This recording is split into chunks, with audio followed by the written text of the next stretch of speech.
이번 시간에는 특허 정보의 특징과 활용 방안, 그리고 특허 포트폴리오 구축 전략에 대해서 학습하겠습니다.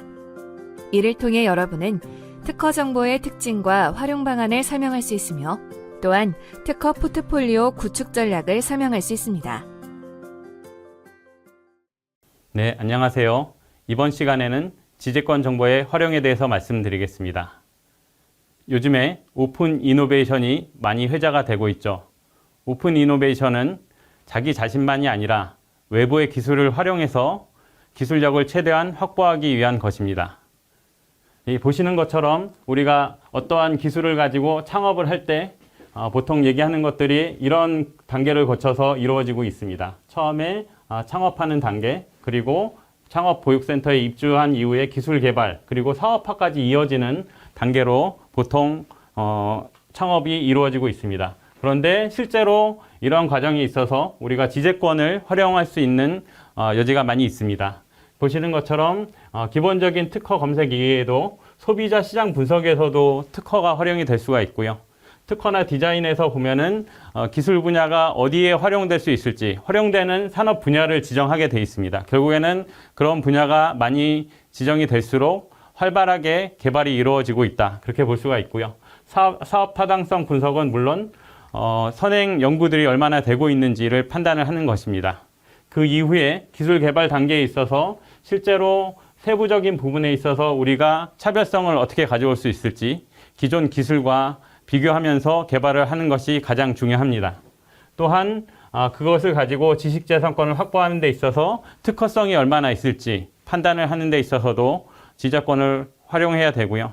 나중에 상품화나 사업화 단계에 있어서 디자인이나 마케팅 전략에 있어서도 활용이 될 수가 있습니다. 디자인은 물론 제품 디자인이나 UI, UX 같은 데 활용이 될 수 있는 부분이 있고요. UI, UX도 디자인 영역에서 중요하게 우리가 지재권으로 확보를 해야 되는 영역입니다. 그리고 또한 마케팅 전략에 있어서 기본적으로 디지털 마케팅이나 요즘에 많이 쓰이고 있는 다양한 방법들이 있는데요. 그 중에서도 이제 브랜딩도 아주 중요한 영역입니다. 브랜딩도 결국에는 어떠한 소비자에게 이미지를 우리가 심어줄 수 있을지 적절한 전략을 택해야 되는 부분이 있고요. 예를 들어서 지금 요즘에 많이 먹으시는 것 중에 프라닭이라는 것이 있을 것입니다. 프라닭 같은 경우에는 사실 이제 지재권을 등록하는 과정에서 원래 좀 많은 논란이 있긴 했는데요. 결국에는 지금은 일단은 안착이 되고 있는 상황에서 소비자에게 좀 더 강렬한 이미지를 심어줄 수 있는 지재권으로서 우리가 많이 활용이 되고 있습니다. 결국에는 지재권 정보를 어떻게 활용할 것인가 크게 보면은 4가지 단계로 볼 수 있습니다. 연구 주제를 선정하는 부분, 그 다음에 등록 가능성을 판단하는 부분. 이것은 우리 특허가 등록이 되는 부분이겠죠. 그리고 또한 우리가 결국에는 사업화를 할 때 나중에 다른 출원인들의 침해를 하지 않을지 그런 부분들을 판단하는 부분이 있습니다. 그 다음에는 경영 정보를 파악을 하면서 경쟁사 정보를 활용하는 부분이 있고요. 예를 들어서 우리가 이제 2차 전지에 대한 부분을 개발한다고 했을 때 요즘에 많이 이슈가 되는 부분이 2차 전지가 폭발하는 부분이나 아니면은 가격이 원자재가 올라가면서 비싸지고 있죠. 그런 부분들을 해결하기 위해서 전고체 전지나 아니면은 리튬을 대체할 수 있는 재료들을 많이 좀 개발을 하고 있는데요. 그 상황에 있어서 우리가 얼마나 이제 종래 기술이 좀 발전이 되고 있는지, 또한 우리가 개발하는 부분이 등록이 될 수 있는지, 그리고 이제 권리가 침해될 수 있는 부분이 있는지를 사전에 명확하게 좀 파악을 해서 대비를 해야 되는 부분이 있습니다. 또한 특허 공보의 내용을 좀 살펴보면요. 출원서, 명세서, 도면, 기타와 같이 좀 구분을 해서 볼 수 있는데요. 그 중에서도 가장 중요한 부분이 명세서와 도면이 되겠죠. 이런 것들은 기술 내용들을 보여줄 수 있는 부분이 있고요. 이 중에서도 예를 들어서 이제 문제점 같은 경우에는 어떠한 부분이 기존의 기술 개발에서 허들이 되고 있는지를 보여주는 부분이 되고요. 또한 실시에를 보면은 세부적으로 데이터들이 보여지기 때문에 세부적인 기술의 스펙이라던가 그런 부분을 볼 수가 있습니다.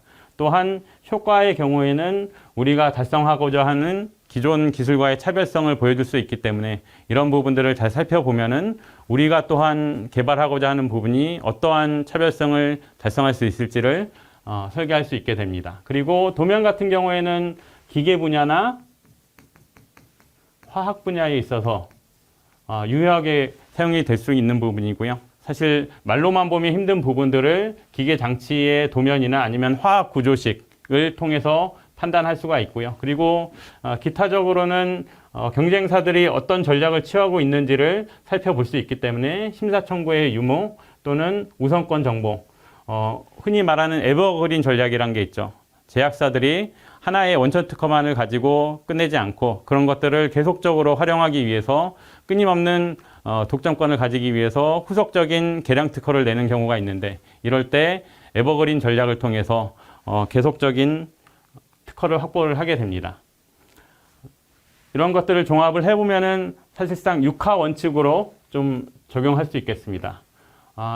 누가, 언제, 어디서 라는 부분이 결국에는 권리 정보로 나타날 수가 있고요. 어떤 출원이니, 언제, 결국에 또 특허가 중요한 게 시점이 되기 때문에 언제 출원했는지, 그리고 또한 어떠한 시장을 대상으로 하는지, 국내에만 냈는지 아니면 해외에도 냈는지를 볼 수가 있는 부분이 있고요. 또한 어떻게, 왜, 무엇에 대한 부분이 여기 들어가는 부분이 되겠고요. 기술 정보에서 가장 또 중요한 부분, 요약 부분이나 발명의 명칭, 상세한 설명 등에서 기술 내용을 확보할 수가 있고요. 그 다음에 경영 정보에 있어서는 어떻게, 왜 했는지, 예를 들어서 최근에 특허를 많이 냈다 그러면 집중적으로 좀 기술을 확보하기 위한 부분들을 최근에 많이 배치했다 볼 수 있고요. 아니면은 해외에 예를 들어서 일본이나 미국 같은 데 많이 냈다 그러면 결국에는 그 시장에 진출하기 위한 사전 포석으로서 이런 특허를 냈다고 볼 수가 있겠습니다. 기업 특허 정보를 활용할 때 있어서는 관리, 평가, 투자, 기획 차원에서 우리가 접근을 할 수가 있습니다. 크게 보면은 관리의 영역은 출원을 어떻게 할 것인가가 되겠고, 그 다음에 평가나 투자에 대한 것은 결국에는 우리가 이제 앞으로 출원하는 부분에 대해서 어떤 부분에 집중을 할지, 선택과 집중을 어떻게 할지를 보게 되는 거고요. 기획이란 부분은 결국에는 신사업이나 신제품을 기획할 때 활용되는 부분이라고 볼 수가 있습니다. 기업 특허 정보의 활용에 있어서는 현재 우리의 기술 수준을 확인하는 부분, 그리고 그런 것들을 타사 기술 정보와 대비하는 부분이 가장 좀 중요한 부분이 되겠고요. 그 다음에 신규 사업을 연구할 때 이런 부분들은 예를 들어서 이제 대기업 같은 경우에는 신사업이 되겠고, 아니면 스타트업 같은 경우에는 피보팅이 되겠죠. 이제 우리 지금 연구하고 있는 부분이 약간 좀 잘 안 된다 싶으면은 그런 것들을 피보팅을 통해서 새로운 영역으로 진출하기 위한 것들을 특허 정보에서 탐색할 수가 있습니다. 또한 기업 특허 정보 활용에 있어서 보시는 것처럼 문제점 해결을 위한 아이디어를 입수할 수 있는 부분도 있고요. 문제점 해결은 결국에는 앞서서 말씀드렸던 허들을 어떻게 해결할 것인가, 또한 그런 것들에 있어서 집중 또는 공백 요령을 인지하는 부분이 있습니다. 보통 이렇게 특허 정보를 조사할 때는 매트리스 형태로 결과를 배치하는 부분이 있는데요. 예를 들어서 A사, B사가 있고, 그 다음에 세부 요소 기술이 1번, 2번, 3번 이렇게 했을 때 A사는 이쪽 부분에서 1번과 2번에 좀 집중을 하고 있고, B사는 2번에 집중을 하고 있는데 3번 기술은 지금 안 하고 있다, 또는 이게 좀 못하고 있는 것인지, 그런 부분들을 좀 파악을 하게 됩니다. 그래서 결국에는 집중하고 있는 분야는 경쟁사들이 충분히 앞으로 전망이 있다 생각을 하기 때문에 이런 부분들을 집중적으로 하고 있다 볼 수 있고요. 공백 영역이 되는 부분들, 이런 부분이 되겠죠. 이런 부분에 있어서는 사실상 우리가 진출해도 되는 것인지 내부적으로 판단을 해보고 추후에 집중을 해서 들어갈 수 있으면 좋겠습니다. 그 다음으로 기업 특허 정보를 활용하는 데 있어서 현재 문제가 되고 있거나 향후에 분쟁 가능성이 있는 부분들을 미리 피해 나가는 것이 좋습니다. 앞서 말씀드렸던 2차 전지의 전고체 같은 경우에 있어서 향후에 활용 가능성이 높기 때문에 미리 피해 나가는 것이 좋겠고요. 그 다음에는 기술 도입을 하는 데 있어서 실제로 이제 기술 도입을 자체적으로 하거나 아니면은 M&A 같은 방식으로 도입을 하는 경우도 있는데요. 어떤 기업에서 어떤 기술을 개발하고 있는지 파악을 하기 위해서 특허 정보를 활용하면 좋습니다. 또한 국가적으로도 특허 정보를 활용할 수가 있습니다. 아무래도 좀 큰 어젠다를 설정할 때 활용할 수가 있고요. 흔히 연간으로 내셔널 테크놀로지 인디케이터를 보통 표시를 해 주는데요. 예를 들어서 우리나라가 어떤 부분에서 강점이 있는지 또는 좀 중복 연구를 방지하기 위한 부분이 어떤 부분이 있는지를 좀 보면서 활용을 하게 되는데요.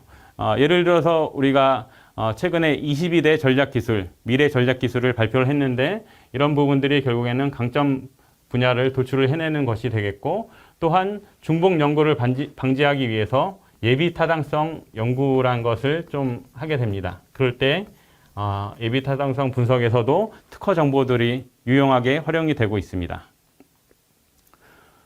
그 다음으로는 특허 문헌과 과학 문헌을 비교를 하겠는데요. 특허 문헌 같은 경우에 보통 우리가 이제 법적으로 기존의 기술들을 어떻게 활용할 수 있는지에 대해서 좀 보호하는 차원이 크게 됩니다. 그렇기 때문에 법적인 부분으로 규율을 좀 크게 하고 있는 부분이고요. 과학 문헌 같은 경우에는 어떤 우리가 사회적 문제를 해결하기 위해서 시들을 최대한 많이 발굴하는 게 목표이기 때문에 좀 다양성을 위주로 해서 좀 보장을 해주게 되는 부분이 있습니다.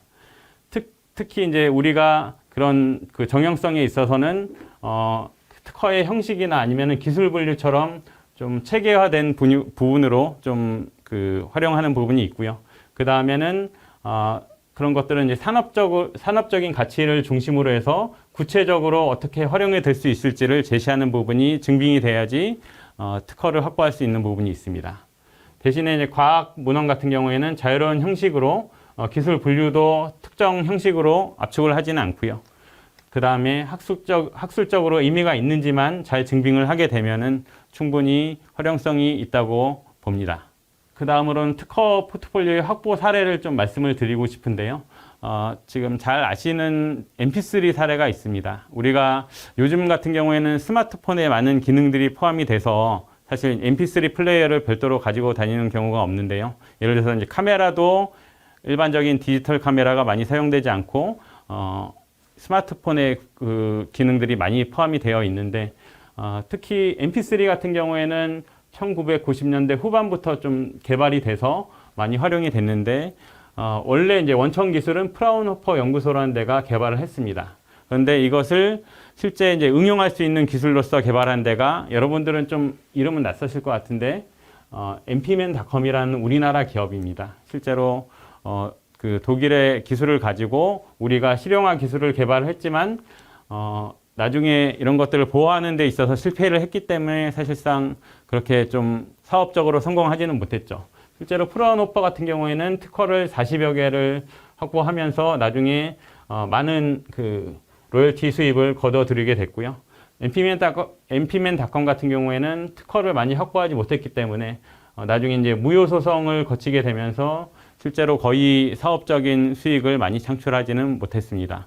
이런 특허를 여러 개 확보하는 것은 나중에 무효 소송에 대응하는 데 있어서 좀 그 유효하게 활용할 수 있도록 일종의 특허망, 그물이라고 하죠. 이제 뭐 여러 개를 펼쳐 놓으면 한꺼번에 많이 잡을 수 있는 효과가 있기 때문에 이런 그 특허를 좀 많이 확보해서 우리 기술을 보호하는 부분이 중요하게 됩니다. 그 다음에 싸이월드라고 요즘에는 사실 좀 많이 활용이 되고 있진 않지만 잘 아시는 우리나라의 원조 SNS 서비스가 있습니다. 싸이월드 같은 경우에 사실상 요즘에는 페이스북이나 인스타그램 같은 경우를 많이 활용을 하고 있지만 실제로 2000년대 초반 같은 경우에는 아주 많이 활용됐었죠. 그래서 아침에 일어나면은 접속을 해서 누가 내 싸이월드에 왔는지 보면서 좀 서로 소통도 하고 했었는데요. 요즘에는 좀 부활을 노리면서 메타버스로도 진입을 하고 있지만 실제로 예전에 비하면 명성이 많이 낮아진 상태죠. 근데 이게 결국에는 비즈니스 모델 차원에서도 좀 충분하지 못한 부분이 있었지만 실제로 보면은 특허에 있어서도 사실상 거의 이제 등록을 받지 못한 부분이 있습니다. 예를 들어서 보시는 것처럼 특허 건수도 많지는 않았고요. 출원된 건수도 5건인데 대부분 거절이 되었습니다. 그 이유는 비즈니스 모델 특허라는 것이 비즈니스 모델과 함께 체화된 하드웨어가 필요한데 그런 부분을 인지하지 못하고 좀 특허 전략을 제대로 못 세웠기 때문으로 볼 수 있고요. 이런 것들이 녹아져 들어가면서 좀 실제로 잘 되던 서비스가 활성화가 되지 못한 부분이 있습니다. 그 다음에는 실제로 이제 그 특허가 활용된 사례를 좀 더 보여드리고 싶은데요. 이거는 엘사, 이제 국내 유명한 가전사인 엘사의 트윈워시라는 세탁기입니다. 지금 실제로 사용을 하시고 계신 분도 있고 아니면 광고에서는 많이 보셨을 텐데요. 이게 이제 두 가지가 결합된 세탁기라고 보면 됩니다. 이런 그 드럼 세탁기와 밑에는 통돌이 세탁기가 결합이 된 구조이고요. 이런 부분들이 사실 이제 외형적으로 봤을 때 이제 두 개를 합친다는 부분은 그냥 개념으로는 쉽게 되지만 실제로 많은 이슈가 있었기 때문에 엘사에서는 500개 이상의 특허를 확보를 했습니다. 세부적으로 보면은 이런 서랍 구조도 어떻게 배치를 할 것인가, 그리고 급배수나 열림 방지 구조를 가져갈 것인가, 그리고 또한 서스펜션, 이게 흔들림이 많기 때문에 이런 것들을 제어하기 위한 부분들까지 신경을 써야 될 부분이 아주 많기 때문에 500개 이상의 특허를 확보했다 보시면 되는 거고요. 근데 이제 경쟁사 특허를 보자면은 H사, 이제 여기는 중국 회사인데요. 이런 제품을 내놓긴 내놨습니다. 근데 실제로 보면은 상단하고 하단이 동일한 드럼 구조로 돼 있고 이런 진동을 해결하지 못했기 때문에 사실상 이제 시장에서는 많이 좀 먹히지 못한 상태이고요. 그 다음에 S사의 상태도 마찬가지입니다. S사의 경우에는 위에 이제 그 통돌이 세탁기를 위에 배치한 구조인데요. 실제로 보면은 이 통돌이 세탁기가 위로 들어가면서 수평 방향 진동이 있었고 이게 고속 회전이 되면서 사실 좀 그 진동을 잡지 못한 부분이 있기 때문에 시장에서 많이 좀 먹히지 못한 상태입니다. 그리고 이런 것들을 좀 정리해서 보면은 스타트업의 지식재산권 활용 차원에서 접근할 수가 있겠고요.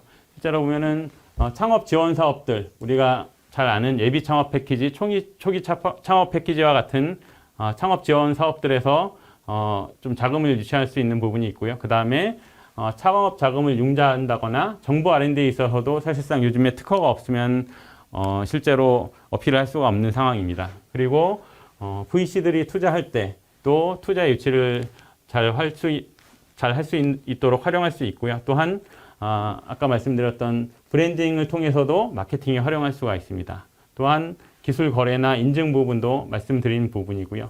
특히 이제 인증 같은 경우에는 신기술, 신제품 같은 경우에는 그만큼 우리가 기존 기술에 비해서 차별성을 인정받아야 되기 때문에 특허를 충분히 확보하는 것이 좋습니다. 마지막으로 특허 자본화를 통한 경영체질 개선에 대해서 말씀드리겠습니다. 창출된 특허를 가치평가를 하게 되는 경우가 있는데요.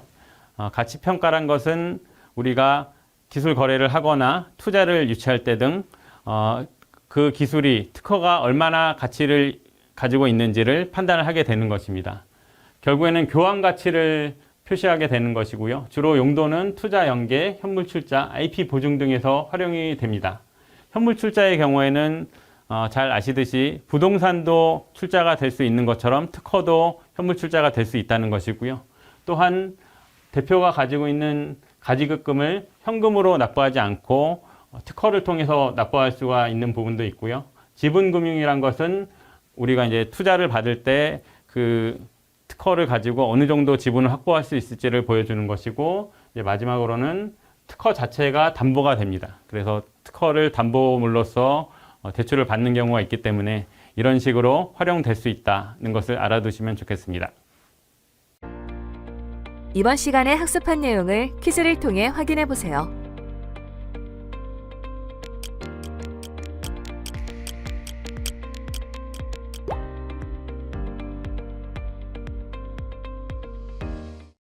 이번 시간에 학습한 내용을 정리해 보세요.